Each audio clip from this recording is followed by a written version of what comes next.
இந்த மாதிரி பள்ளம் எடுத்து நம்மக்கிட்ட இருக்கிற எல்லா முட்டையும் புதைச்சிட வேண்டியதான். அட என்ன முட்டை புதைக்கிறதுனா ஃப்ரெண்ட்ஸ் கேட்குறீங்க? மார்னிங் தண்ணி வைக்க லவ் பேர்ட்ஸ் கேஜ் கிட்ட வந்திருந்தேன். பார்த்தீங்கன்னா அவன் எல்லா முட்டையும் தூக்கி போட்டிருக்காங்க. 4 முட்டை வச்சுருந்தான் பானையில். பார்த்தீங்கன்னா எல்லாத்தையும் தூக்கி போட்டு வெளியில் உட்காந்துருக்கான்.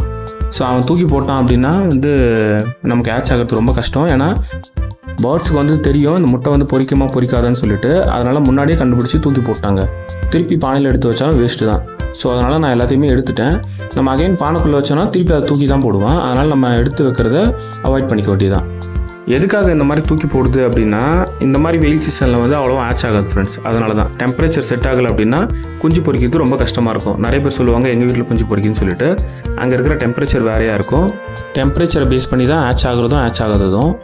ஸோ அதுக்கப்புறம் பார்த்திங்கன்னா இந்த முட்டையை என்ன பண்ண போகிறோம்னா ஒன்றுமே இல்லைங்க, வேஸ்ட்டு தான். ஸோ அதனால் நம்ம இது மாதிரி ஒரு பள்ளம் எடுத்து புதைச்சிட வேண்டியதான். அவ்வளோதான் ஃப்ரெண்ட்ஸ், எனக்கான அப்டேட். இந்த மாதிரி நான் நிறைய வீடியோ போஸ்ட் பண்ணியிருக்கேன். அவ்வளோ போய் பாருங்கள். பிடிச்சிருந்தா மட்டும் சப்போர்ட் பண்ணுங்கள்.